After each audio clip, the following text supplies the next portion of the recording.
Also Frankenstein steht hinter allem. Hallo und herzlich willkommen zu Frankensteins Kaijuverse. Bei uns kommt es auf die Größe an. Heute gibt es eine Kaiju-Kunde zur Entstehung von Rodan. Nach den beiden ersten Godzilla-Filmen fragten die Leute Tanaka, wann kommt der dritte Godzilla? Toho hatte bis dahin 3 Kaiju-Filme produziert.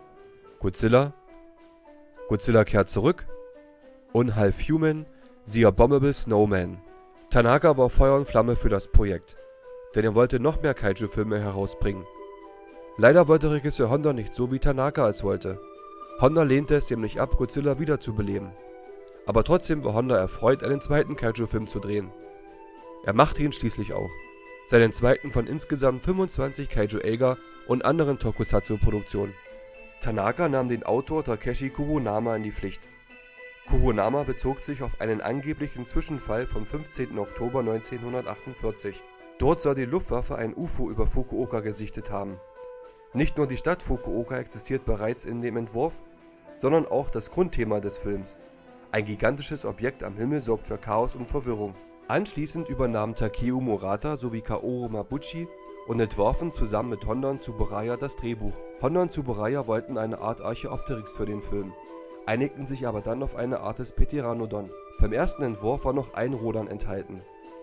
Dieser wurde von einem amerikanischen Flugzeug über Okinawa abgeschossen und anschließend am Mount Aso von einem Sprengkommando getötet. Schließlich wurde das Drehbuch so lange bearbeitet, so wie wir es heute kennen. Die Toho veranstaltete den Wettbewerb Hopes for 1957.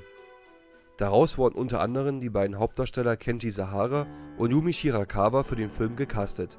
Hauptdarsteller für Rodan sind Kenji Sahara als Ingenieur Shigeru, Yumi Shirakawa ist Kyo, Akihiko Hirata spielt Dr. Kashiwagi, Akio Kobori ist der Polizeichef, Yoshibumi Tajima ist der Journalist Iseki, Haruo Nakajima ist Rodan, Meganudon und ein Offizier der Armee, sowie Katsumi Tezuka, der mit Nakajima und 2 anderen Männern zu viert im Meganudon-Kostüm schwitzte. Vorbild für die Mine im Film war die Mitsui Miike Kohlemine in West-Kyushu. Die Minenszenen, die man im Film sieht, wurden in Shikamachi gedreht, einer Präfektur nahe Nagasaki. Kohle war im Nachkriegsjapan einer der wichtigsten Rohstoffe. Den Streit, den die Arbeiter unter sich haben, kommt nicht von ungefähr. Anfang der 50er Jahre waren beinahe 300.000 Menschen in den Minen beschäftigt. Für den Wiederaufbau musste schnell abgebaut und produziert werden. Da wundert es nicht, dass einige Arbeiter eine dünne Haut hatten. Kenji Sahara war ein Neuling. Nun, da er sogar eine Hauptrolle innehatte, wollte er die Amnesie von Shigeru auch glaubhaft verkörpern. Er studierte das Verhalten von Menschen, die unter Amnesie litten, und passte seine Mimik und Gestik danach an. Erkennst du mich nicht? Shigeru-san. Gedächtnisschwund. Sehr schlimm. Die Arbeit mit Kenji Sahara bereitete Regisseur Honda so viel Freude, dass er ein wiederkehrender Darsteller in Hondas Kaiju-Produktionen wurde. Er spielte bereits eine winzige Szene im ersten Godzilla.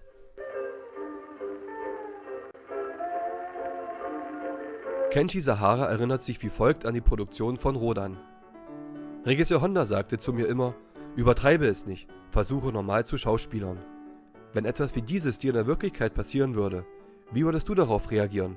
So musst du das machen. Er war sehr freundlich, nett und deutlich und er sagte mir, wenn ihm etwas an meinem Schauspiel gefiel. Wenn ich jedoch nicht gut war, unterbrach er die Szene mit Schnitt, Sahara-kun, du probierst es zu hart. Oder auch Schnitt, noch einmal.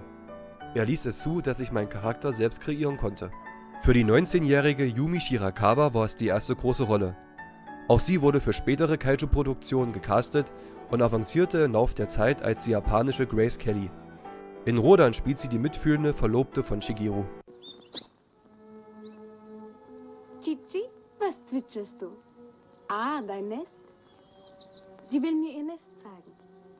Akihiko Hirata tritt hier als Dr. Kashiwagi auf. Dieser hat natürlich nicht das Gewicht eines Dr. Serizawa. Hirata spielt ihn aber glaubwürdig und mitfühlend. Vielleicht lösen wir das Geheimnis seines langen Lebens zum Wohl der Menschheit. Können Sie das Insekt hier transportieren? Selbstverständlich. Gut. Zum Schluss zeigt er sich sichtlich mitgenommen, als er die beiden Rodan in den Flammen sterben sieht. Akio Kobori spielt den engagierten Polizeichef Nishimura. Kobori kann durchaus den Eindruck erzeugen, dass unter seiner Leitung die Polizei den Schutz der Zivilbevölkerung ernst nimmt. Tsunakawa, glauben Sie, ich habe nicht daran gedacht? Wir bringen Sie alle in Sicherheit. Ich bin überzeugt, die Rodans bedrohen die Menschheit mehr. Darum wird der Vulkan beschossen. Noch zu erwähnen ist Yoshifimo Tajima. Dieser wird auch in späteren Produktionen, zum Beispiel wie U-2000,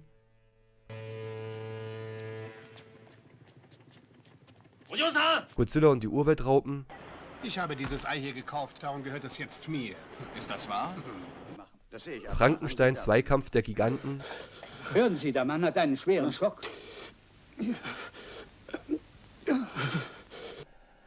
Frankenstein und die Monster aus dem All, Worauf warten wir noch? Feuer aus allen Rohren! Godzilla die Rückkehr des Monsters, Aber das Land um die Mihara ist, wenn ich mich recht erinnere, doch sehr dicht besiedelt. Natürlich darf man Rodan nicht vergessen. Rodan wurde von Haruo Nakajima gespielt. Sein dritter Auftritt als Kaiju. Er spielte Godzilla 1954 und 55 und den Stehmenschen im selben Jahr. Als er bei den Dreharbeiten Rodan verkörperte, stürzte Nakajima mehrere Meter nach unten, als er eine Szene im fliegenden Rodan-Kostüm spielte. Das Kostüm und das Wasser haben den Aufprall gelindert und so kam Nakajima mit dem Schrecken davon. Erneut unterstützte ihn Katsumi Tezuka. Leibhaftig sieht man Nakajima in mehreren Einstellungen als Offizier. Ich rufe Tokio an. Wir brauchen dringend Verstärkung. Verbinden Sie den Kommandeur mit dem Hauptquartier. Regisseur Honda baute in größeren Szenen immer wieder Nakajima als Statisten ein. Seine dritte Rolle im Film war der Meganulon. Er war einer von 4 Männern, die in dem Kostüm steckten und in der Mine für Angst und Schrecken sorgen. Den Meganulon gibt es als Kostüm und als Puppe. Die Tiere wirken heutzutage etwas schräg, können aber durchaus für Horrormomente sorgen. Man weiß ja als Zuschauer, welche grauenvollen Verletzungen sie anrichten. Aber da die Natur brutal ist, müssen die Riesenlarven als Futter für den frisch geschlüpften Rodan herhalten. 60% des Budgets gingen an Tsuburaya und seinen Spezialeffekten. Und das wird dem Zuschauer deutlich gezeigt. Die Sets wirken gigantisch, die aufgebauten Städte sind herrlich detailliert und liebevoll gebaut. Auch das Kostüm von Rodan kann überzeugen. Ihn gibt es als Marionette, wenn er fliegt, und als Kostüm. Die Crew arbeitete sehr genau an den Sets. Es wird Zeit, Yasuyuki Inoue einmal vorzustellen. Er war künstlerischer Leiter in sehr vielen Kaiju-Produktionen. Männer wie er erschufen die Magie dieser Filme, die darum auch heutzutage noch bewundert werden. Inoue wollte von den Behörden die Baupläne für die Einkaufshalle Iwataya im Stadtviertel Hakata in der Szene, in der Rodan landet. Doch diese gaben diese aus Sicherheitsgründen nicht heraus. Inoue und sein Team gingen dann mit Zollstock und Stift dorthin und nahmen selbst Maße, um diese für ihre Kulissen anzupassen. Zum Beispiel die Höhen der Treppenstufen.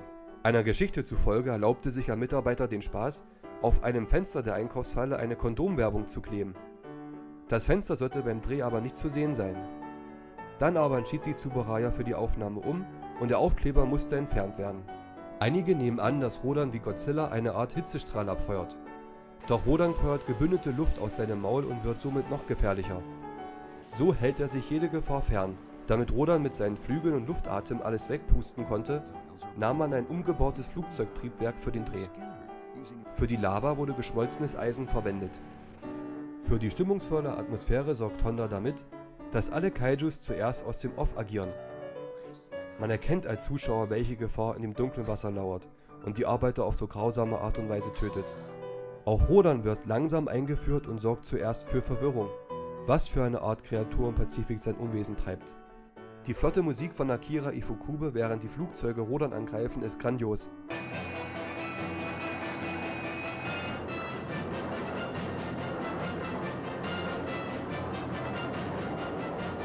Das Thema wird später in Godzilla Duell der Megasaurier beim Zweikampf zwischen Ghidorah und der Luftwaffe verwendet. N3, wer schon versuche, die Bestie ins Zielrotor einzukriegen?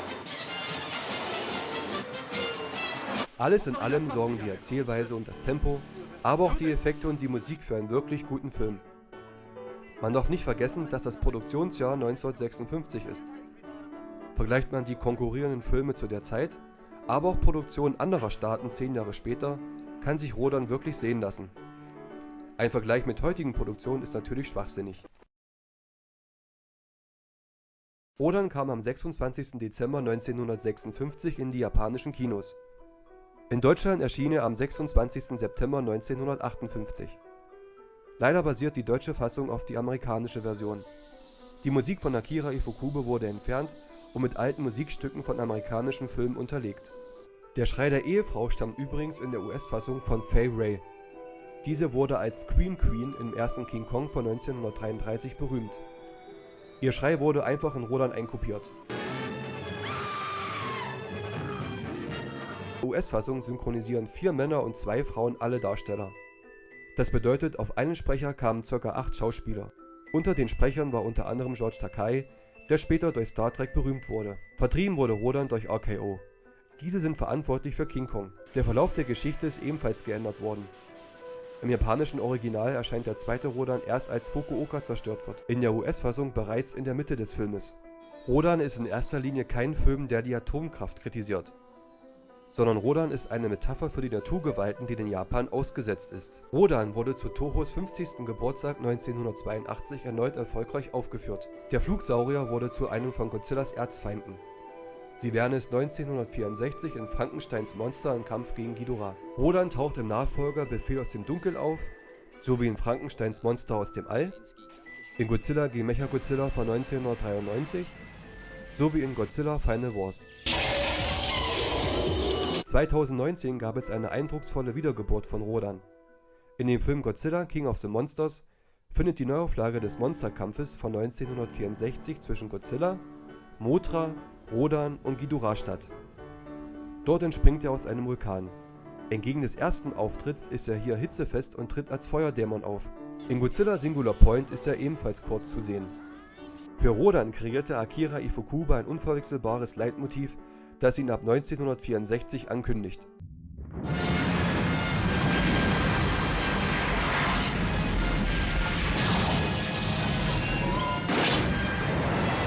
In der japanischen Fassung heißt er richtig Radon. Dies leitet sich aus dem Wort Petiranodon ab. International wurde er zu Rodan, damit auch keine Verwechslung mit dem Element aufkommt.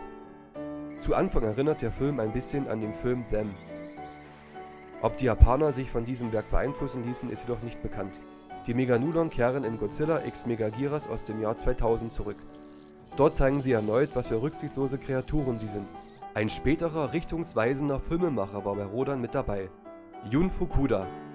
Fukuda war hier die Regieassistenz von Honda. Exakt 10 Jahre später, 1966, drehte Fukuda Frankenstein und die Ungeheuer aus dem Meer und läutete langsam eine neue Phase von Godzilla ein. Leider gibt es in Deutschland immer noch die alte Version. Diese liegt als DVD in mieser Qualität vor. Allein der Titel Die fliegenden Monster von Osaka ist falsch und irreführend. Osaka kommt im Film gar nicht vor. Diese Verstümmelungen der Kaiju-Filme, um sie für den amerikanischen Markt beliebter zu machen, sind Gründe, warum zum Teil der Genre als B-Movies abgeklatscht sind. Seit mehreren Jahren bringt Anolis Entertainment hervorragende Veröffentlichungen von klassischen Kaiju-Filmen für den deutschen Markt heraus. Es wäre absolut super, wenn auch Rodan eines Tages in deren Sortiment auftauchen würde. Das würde sich auszahlen. Es war Frankenstein.